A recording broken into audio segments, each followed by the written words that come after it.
Halo, perkenalkan nama saya Nur Indah Boris Tumorang dengan NIM akhir 019. Saya mahasiswa dari Universitas Jambi, Fakultas Ekonomi dan Bisnis, program studi Keuangan Daerah, eh, dari kelas R001. Pembuatan video kali ini adalah untuk mempresentasikan hasil tugas saya yang berjudul SKP dan juga STP. Baik, yang pertama saya akan menjabarkan tentang SKP. Jadi, SKP ini adalah hasil akhir dari proses penelitian atau pemeriksaan pajak yang dilakukan DJP terhadap laporan wajib pajak. Nah, SKP ini diterbitkan untuk memberikan kepastian hukum status pembayaran pajak. Jadi, definisi inti dari SKP ini yang pertama itu ada menetapkan besarnya pajak yang masih harus dibayar atau kurang bayar. Yang kedua, menetapkan kelebihan pembayaran pajak atau lebih bayar yang dapat diminta kembali. Dan yang ketiga, menetapkan jumlah pajak yang terutang adalah nihil atau sudah selesai. Nah, SKP ini memiliki landasan hukum yang dimana yang pertama itu ada Undang-Undang Nomor 6 Tahun 1983 tentang KUP atau Ketentuan Umum dan Tata Cara Perpajakan. Yang selanjutnya, yang kedua, perubahan terakhir melalui Undang-Undang Nomor 7 Tahun 2021 tentang harmonisasi peraturan perpajakan atau HPP. Yang ketiga itu ada peraturan teknis yang lebih rinci.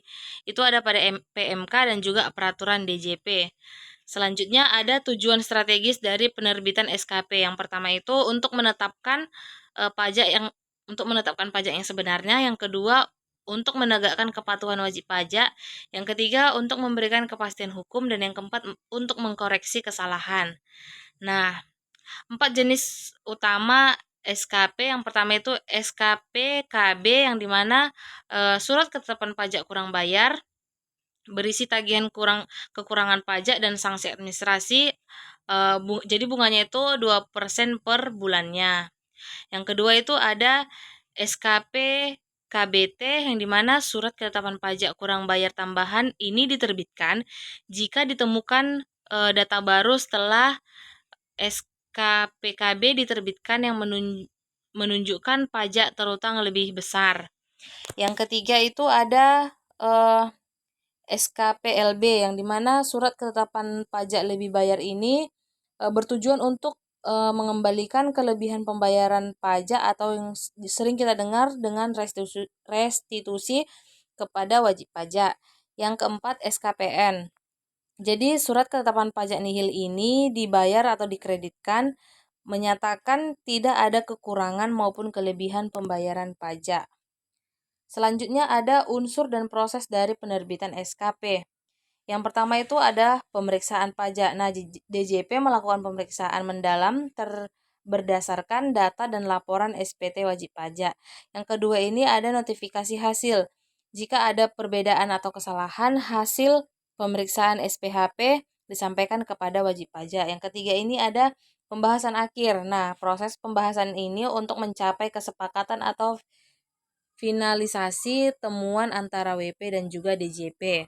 Yang keempat ada penerbitan dan penyampaian SKP. Nah, DJP menerbitkan SKP resmi seperti SKPKB, SKPLB atau SKPN dan menyampaikannya kepada wajib pajak. Nah, unsur-unsur wajib dalam SKP ini adalah itu berupa identitas lengkap wajib pajak seperti nama, NPWP, dan juga alamat, lalu jenis dan masa pajak yang ditetapkan, jumlah pajak yang terutang dan yang telah dibayar, sanksi administrasi jika SKPKB atau SKPKBT. Nah, yang terakhir itu ada tanggal, nomor ketetapan, dan pejabat penetapan. Selanjutnya kita masuk kepada pembahasan yang kedua yang dimana topiknya adalah tentang surat tagihan pajak atau STP. Ini berfokus pada administrasi. Jadi surat yang diterbitkan STP ini adalah surat yang diterbitkan oleh DJP untuk menagih kekurangan bayar pajak atau menagih sanksi administrasi berupa bunga, denda, atau kenaikan pajak akibat pelanggaran administrasi ringan. Yang kedua itu ada dasar hukumnya. Nah, penerbitan STP ini diatur secara spesifik dalam pasal 14 Undang-Undang KUP atau Undang-Undang Nomor 6 Tahun 1983, Undang-Undang Nomor 7 Tahun 2021. Tujuan utama dari STP ini untuk menagih kekurangan atau sanksi serta menegakkan disiplin dan kepatuhan administrasi wajib pajak. Selanjutnya itu ada kondisi yang memicu penerbitan STP. STP umumnya muncul akibat kelalaian atau pelanggaran administrasi wajib pajak yang terdeteksi melalui penelitian data rutin DJP. Yang dimana kondisi-kondisinya itu yang pertama itu ada keterlambatan pembayaran. Nah, jadi wajib pajak ini terlambat atau tidak menyetor kekurangan pembayaran pajak yang terutang sesuai batas waktu. Selanjutnya ada kurang bayar hasil penelitian. Terdapat kekurangan pembayaran pajak yang ditemukan berdasarkan hasil penelitian sederhana DJP, bukan pemeriksaan komprehensif. Yang ketiga ada keterlambatan pelaporan. Nah, wajib pajak ini terlambat untuk menyampaikan SPT tahunan atau SPT masa yang dikenakan denda administrasi. Selanjutnya denda administrasi lain, yang dimana pengenaan denda administrasi lain ini sesuai ketentuan perundang-undangan perpajakan yang berlaku. Kepatuhan wajib pajak untuk membangun daerah. Baik SKP maupun STP adalah instrumen krusial dalam sistem perpajakan Indonesia yang berfungsi ganda untuk menjaga keadilan fiskal dan memastikan kepatuhan wajib pajak. Jadi kepastian hukumnya ini instrumen untuk menegakkan aturan dan memberikan kepastian status pajak. Nah, SKP ini adalah hasil pemeriksaan yang diterbitkan setelah pemeriksaan untuk menetapkan pajak yang sebenarnya. Selanjutnya ada kontribusi pembangunan. Kepatuhan pajak optimal mendukung pendanaan pembangunan negara dan daerah.